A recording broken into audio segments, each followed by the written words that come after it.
आप सभी का स्वागत है और मैं आप सभी के साथ जसी। आज हम आपको अपनी स्पेशल स्टोरी में बताएंगे कि रॉबिनहुड और हरियाणा के मुख्यमंत्री मनोहर लाल में क्या समानता है। आज हम मनोहर लाल से रॉबिनहुड की तुलना इसीलिए कर रहे हैं क्योंकि रॉबिनहुड अमीरों के लिए लुटेरा और गरीबों के लिए मसीहा था, जबकि मनोहर लाल गरीबों को उनका हक फर्जी लिस्ट का सफाया कर कर दे रहे हैं। हमने कुछ दिन पहले मनोहर लाल खट्टर के लट और पगड़ी वाले नए अवतार की बात की थी और जनता के बीच जाकर पता लगाया था कि इस लट का मतलब वह क्या समझते हैं। हमने सरकार और विपक्ष से भी इस पर उनकी राय जानी थी। जनता ने जहां मनोहर लाल के नए अवतार को हरियाणवी रॉबिनहुड की संज्ञा दी थी, तो विपक्ष ने इसे प्रचार का नया शिगुफा कहा था। कुछ लोग सीएम मनोहर लाल की तुलना रॉबिनहुड से कर रहे हैं। आपको बता देते हैं कि रॉबिनहुड से मनोहर लाल की तुलना क्यों हो रही है। हाल ही में सीएम मनोहर लाल ने बाइक से गुरुग्राम का दौरा करते हुए कूड़ा देखा तो जिम्मेदार अधिकारियों का वेतन काटने और जुर्माना लगाने के आदेश दे डाले। पिछले दिनों मनोहर लाल ने हिसार के सिविल अस्पताल और पुलिस चौकी पर अचानक छापा मार दिया था।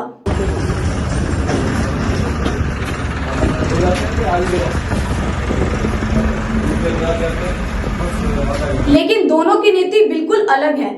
रॉबिन की नीति अमीरों को लूटकर गरीबों को बांटने की थी, जबकि मनोहर लाल डिजिटल प्रणाली को बढ़ावा देकर वर्षों से पैर जमाकर बैठे चोरों के वंश वृक्ष की जड़ों में मट्ठा डालकर जरूरतमंदों को उनका हक पहुंचाने का काम कर रहे हैं। मेट्रो प्लस की पड़ताल में बड़ी संख्या में हरियाणा के लोगों का कहना था कि इस सरकार में योजनाओं का लाभ उन तक पहुंचा है और समय पर उन्हें सुविधाएं भी मिलती हैं। जनता की कुछ शिकायतें भी थी, लेकिन मोटे तौर पर उनका मानना था कि इस सरकार में ईमानदारी है और काम करने का जज्बा भी है।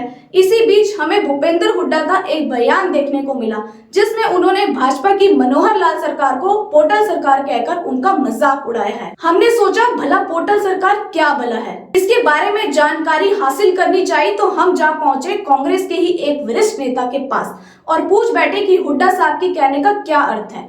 कांग्रेसी सज्जन भरे बैठे थे। उन्होंने इस सरकार की बुराई शुरू कर दी।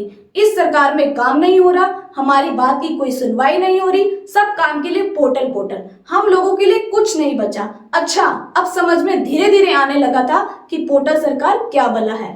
हमने तय किया कि इस बार किसी भाजपा वाले से प्रश्न नहीं करेंगे, क्योंकि वो तो इसका घिसा पीटा उत्तर ही देने और अपनी सरकार की वाहवाही करेंगे। इसलिए हम पहुंचे एक वरिष्ठ अधिकारी के पास जो सरकारी योजनाओं के क्रियान्वयन से जुड़े हुए हैं। उस अधिकारी ने नाम ना बताने की शर्त पे कहा कि जब हर योजना के लिए अलग अलग पोर्टल्स लॉन्च किए जा रहा था, तो हम लोगों को भी अजीब लग रहा था। सब सोच रहे थे कि क्या फालतू का चक्कर है, इतना काम पहले ही पड़ा हुआ था, वो क्या कम सरदर्द था जो एक और आ गया है। अब इसको मेंटेन करो, डाटा मेंटेन करो। लेकिन जैसे जैसे हमने इस पर काम करना शुरू किया, तो पता लगा कि इन योजनाओं को शुरू करना कितना जरूरी था।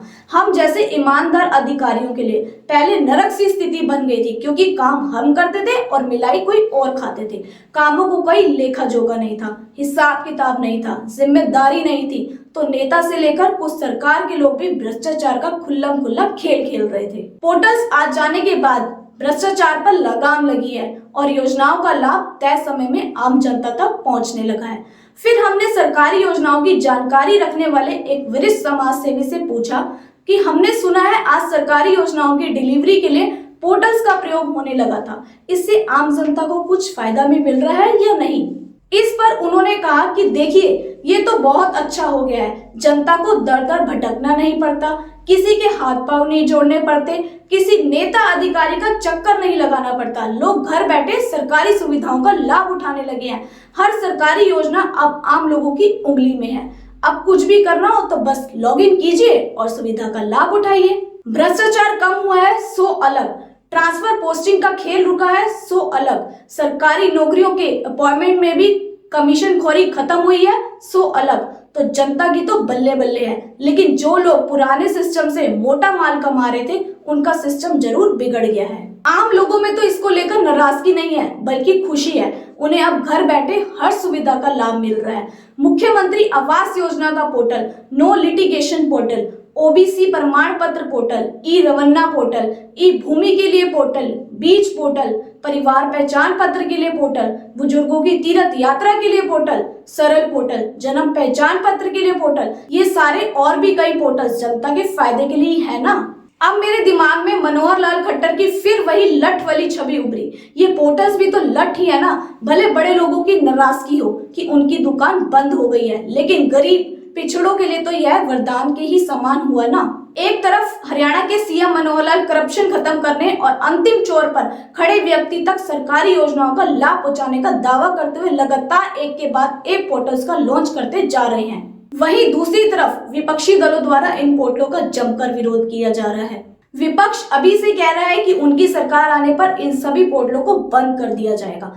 जहां आज एक और चांद पर लैंडिंग को भी धरती से कंट्रोल किया जा रहा है, वह हम क्यों ना हाईटेक हो ताकि आम जनता को लाभ मिले।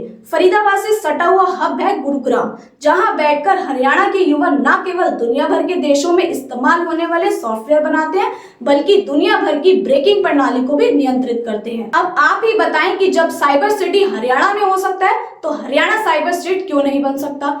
सीएम मनोहर लाल भी हरियाणा को साइबर स्टेट बनाने की दिशा में लगातार काम कर रहे हैं। ये पोर्टल्स भी उभरते हरियाणा की पहचान बनने लगा है। आप सरकार से असहमत हो सकते हो, उनकी योजनाओं से असहमत हो सकते हो, लेकिन जो समय की जरूरत है, जिससे आम लोगों को सुविधाएं मिल रही हो, अधिकारी और मंत्रियों की जवाबदेही तय हो रही हो, उस पर राजनीति नहीं होनी चाहिए, ऐसा हमारी चर्चा में कई लोगों का कहना था। देखिए, जब भी कोई नई तकनीक आती है तो शुरू में थोड़ी बहुत परेशानी भी होती है और उसका विरोध भी होता है। आपको ध्यान होगा कि वर्षों पहले जब देश में कंप्यूटर आया था तो काफी विरोध हो रहा था। उस समय कहा जाता था कि कंप्यूटर के आने से बेरोजगारी बढ़ेगी, जबकि आज कंप्यूटर की वजह से रोजगार के अवसर बढ़ रहे हैं, काम की गुणवत्ता अच्छी होने लगी है। इस तरह जब एंड्रॉइड मोबाइल फोन आया था तो एक काफी बड़ा वर्ग और बुजुर्ग कहते थे कि कीपैड फोन ही बेहतर थे। उस समय भी जनरेशन गैप था, लेकिन आज आप देख रहे होंगे कि बच्चों से लेकर बुजुर्ग तक हर किसी के हाथों में कैमरा वाला एंड्रॉइड यानी कि